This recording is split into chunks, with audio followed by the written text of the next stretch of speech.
What's going on, YouTubers, gamers and hobbyists, and welcome to P&Q, the question and answer series where you ask me questions or put comments to me and then I respond to you the following month. You can do this one of several ways. You can put your comments or questions down below in that comment section, which is the most common way, or you can email me, miniwarzone@gmail.com, for an anonymous response. Ask a question on a video you make yourself. There's all sorts. Social media, Twitter.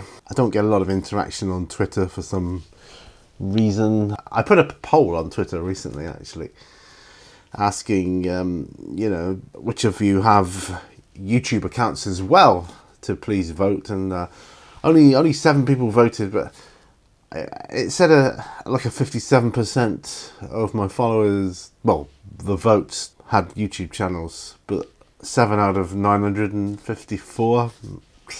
I don't know. I'm not bothered about Twitter. I just I was hoping to get a bit more of information, because information is good. Information about your followers and your viewers is always good. Anyway, as you can probably tell from by now, this isn't going to have a load of jump cuts in it, because it appears it wasn't all that popular. So for the effort involved, I thought it's not worth it. I may cut out the ums and ahs. I may do. I'll certainly cut out the coffee drinking if I remember, because that can always be annoying, and I'll do that. Anyway, I've got a few questions. I don't have any emails by the look of it, so I can't remember. I've got a comment that was left on one of my other videos.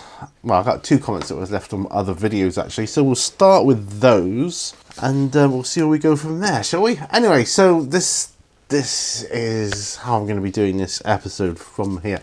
It's actually my painting desk. You know that, right? I've got some ideas for some upcoming videos, but some of them is going to need a bit more preparation. So clearing my desk is going to be good. I thought about doing them on another desk or on another bench, but I like it here. Here's where I feel comfortable, and I like this chair. Not that I couldn't move this chair around, but I just like it here. I've got the door opposite me there, and I can open it on a sunny day. It's just nice. I feel good, Anyway, enough jibber jabber. Let's get on with the show. So the first question I have is from John Doe, and this is on one of my new intros. Probably not the latest one, but it was on it. He said, what are your thoughts on metal figures and spraying? What are my thoughts on it? Well, I did a video on priming, and if I remember, I'll put a video up there on airbrushing priming. Yeah, is it that way? I think it's that way, or is it that way? It's in one of the corners anyway, up there somewhere. Yeah, so I'll put that up there, link there. I mean, my thoughts on priming are no different really to whether it's metal, resin or plastic. It's like, you've got to do your preparation, right? So that's all really. I suppose resin, you need to make sure it's washed thoroughly, and on metal miniatures you need to make sure, because some of them have like a powdery residue on, they can have. But yeah, as long as it's prepped and ready to go, my thoughts are pretty much the same, no matter what it is, resin, metal or plastic. But yeah, that's my thoughts on it. So spraying metal figures, yeah, you could do it. Of course you can, by all means. It's like I say, no difference really. If it's prepared right, if your miniature is prepared right, this is a metal miniature, it makes no difference what you're spraying onto. It's just a matter of personal preference, I believe. That's my thoughts anyway. Okay, so that's that one. Now I have a comment that was left on Hobby Dislikes and Likes by Idic Beer, 40k, Necrons and more, who said, "Nice answers, Pete. I don't think you really explained why you don't like scratch terrain building. Maybe you can answer this more in your next Q&A, please. I only ask because I personally really enjoy it." It's not that I dislike it. It's just not. It's not my cup of tea, really. I suppose it's not my comfort zone. One of my big put-off factors of it, I suppose, if you will, It's the mess it can make. Yeah, I know I've got it easier than most in terms of if I do make a mess, it's not inside the house, right? It's out here. But I don't like it messy out here. I could do with another workshop for that. The messy workshop, which was what the building next door was going to be. But no, it's not my bag. Especially when you're dealing with things like little bits of polystyrene and you're cutting things up and there's bits go everywhere and then there's glue and goodness knows what. I don't enjoy that. It's too chaotic for my liking. But that said, you know, I've been known to scratch build terrain before quite well. I think quite well. And the results have been very pleasing to me. It's just not my go-to thing. I would rather, if I had a choice of building terrain, I would rather build a kit, plastic or MDF or what have you, and just build that and paint it because, yeah, I would rather do that. But yeah, I'm not, like I say, I'm not totally against it, but it's just not something I would jump at the chance to do. I know you've done some really amazing stuff. I mean, the one that stands out for me was that big bridge you did on your tip. That was absolutely amazing. Really, really good. I'd love to be able to do stuff like that and enjoy it, but I would have a go at stuff like that. I don't think I would enjoy it that much. Just not for me. Hope that answers your question. Right, okay. Gonna try see if my coffee's cool enough to drink. Mini warm-up is next. Question: are you interested in painting Necrons? If so, what would be your colour scheme? I hope all is well. Take care. Well, I have a small Necron force, I do, and I like green and black, sometimes with a bit of blue.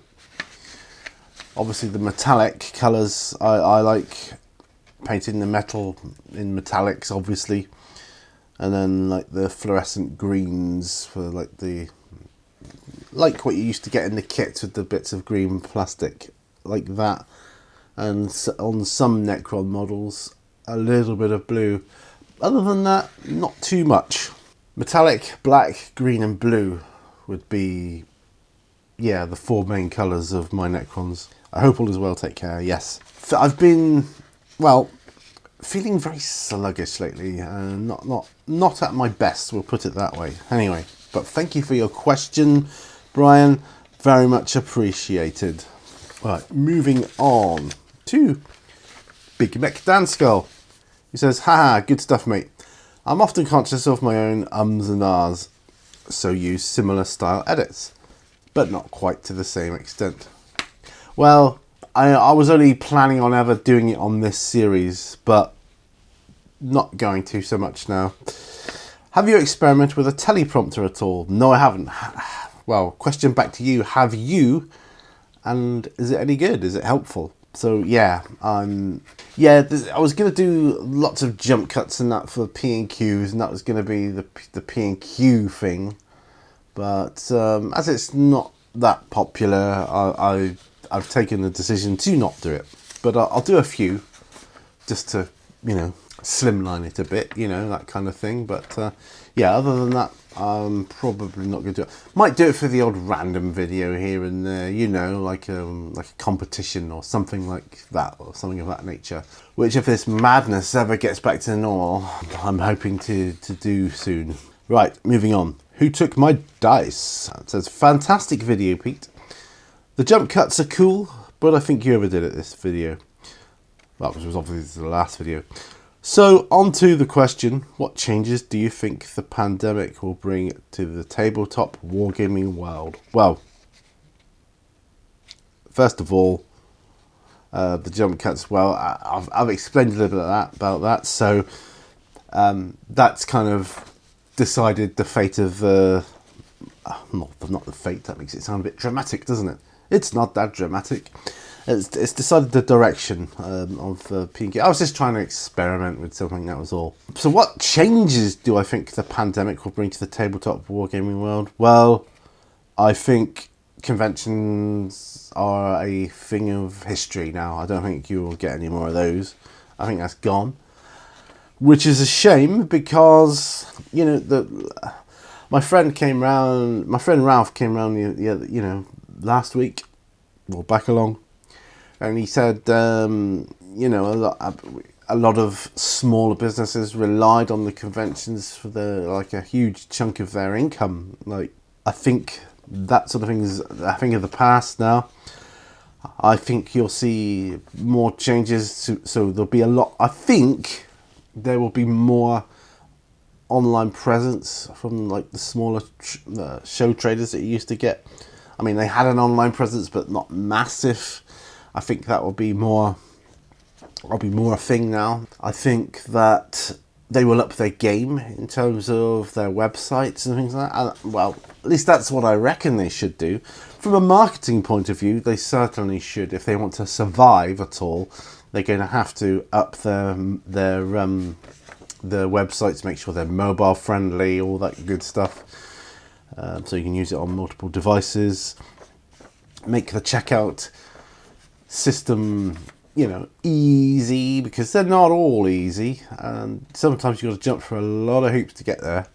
And anybody that's ever bought from different a load of different places will know what I'm talking about.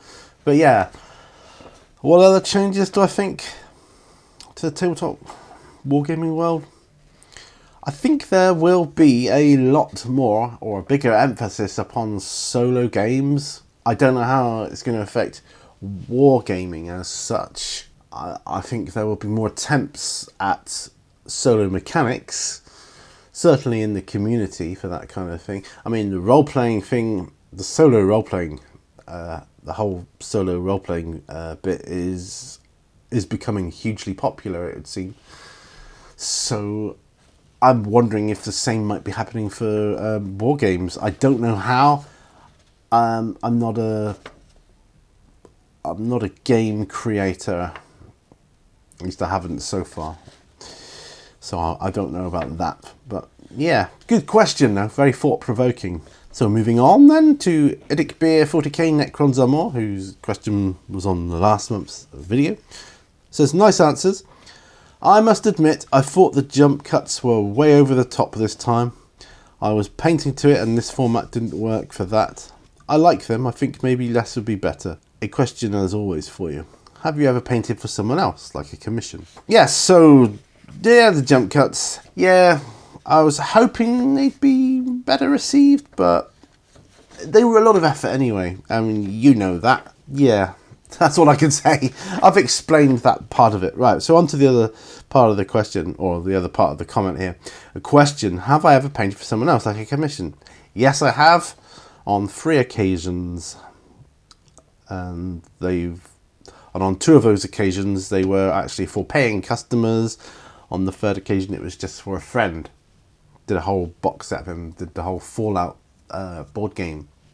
That was the last commission I did, which is still here, and he needs to pick up, which has been difficult because the last 2 times he's been down, I've said to him, you need to take that back with you, and he's always been like, oh yeah, well, because he was reluctant to, because he had to get the train back to Liverpool, and I understand why. It's a heavy box to cart about with you, but I suspect next time he comes down, he will be taking it back with him, because yeah, I think he'd go do well with that game in his household, because I think his girlfriend would be into it.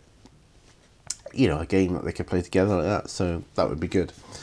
Plus, I need the space. So yeah, on 3 occasions. And last but not least is Captain Morgan Wargames. So this is a favourite of mine.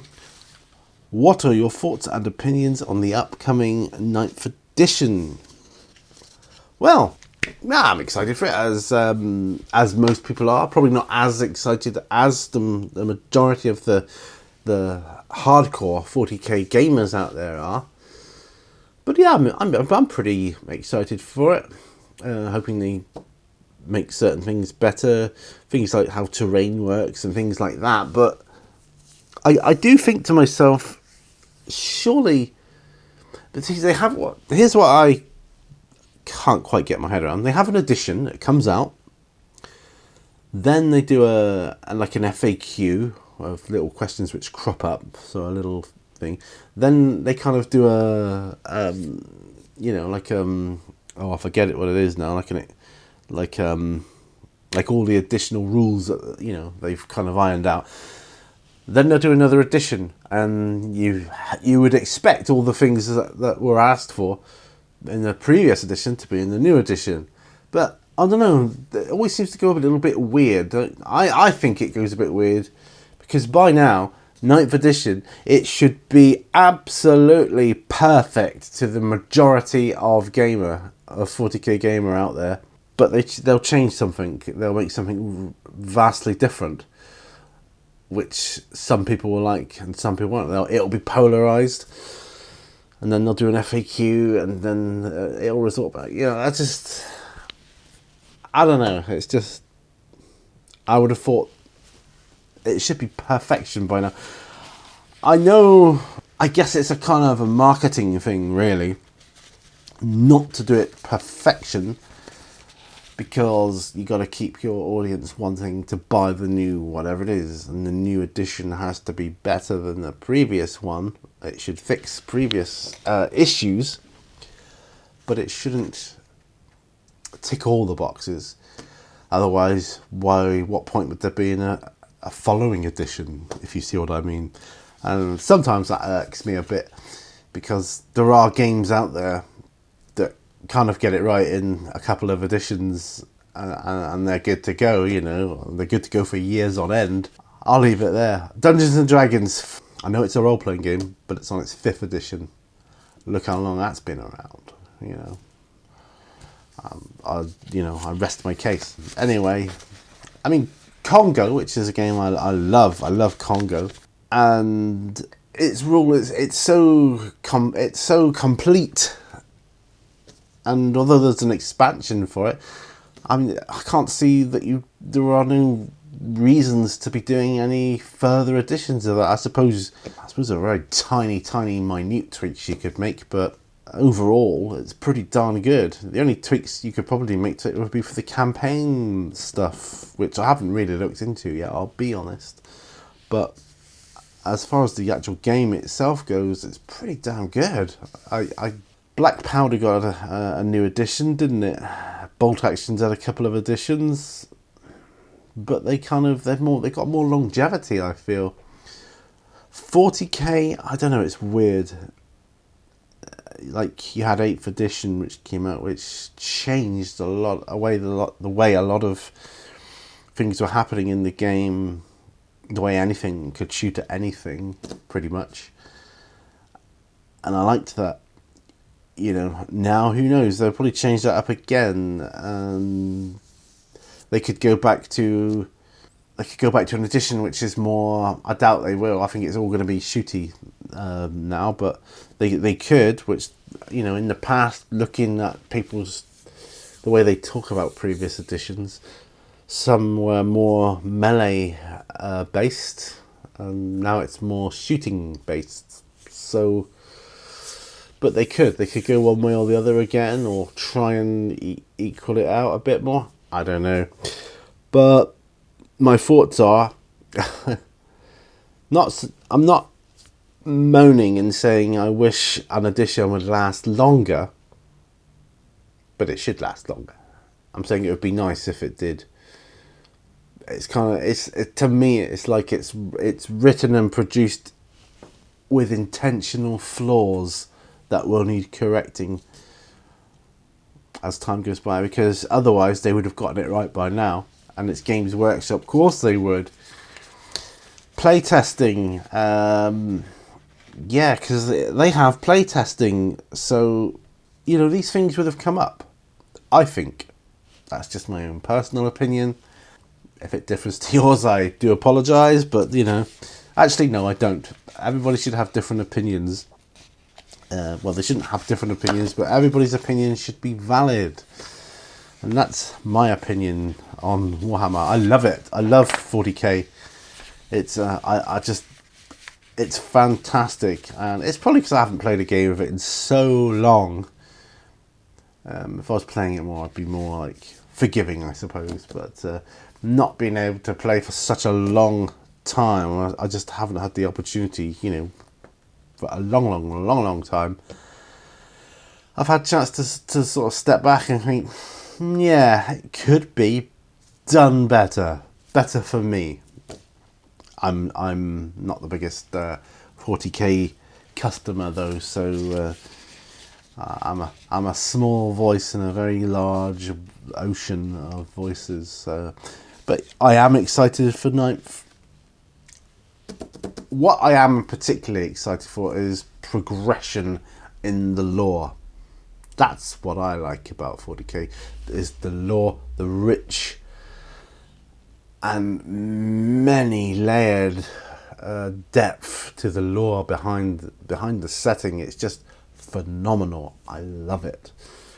And that's what I like, you know. A new character will come out which, you know, they'll talk about, and there'll be stories about, and they'll have articles about perhaps in White Dwarf and things like that. And I love that. I absolutely love that. And then, you know, sometimes to finally get that character in your hands and paint them up is just amazing. It really is.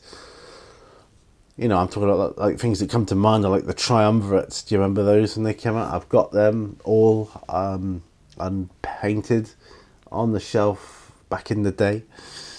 And yeah, it's been good. Anyway, I've talking your head off on this one, so enough of that. Please, that's the end of the questions. So please, if you can, like, share, subscribe. If you're not on subscribe already, hit the bell button to get notifications. But please leave me questions. Without questions, the show cannot go on. And as I'll be back to work soon, I'll have even more limited time to do this sort of thing. So, you know, it'd be good to have all the questions, as many questions as possible.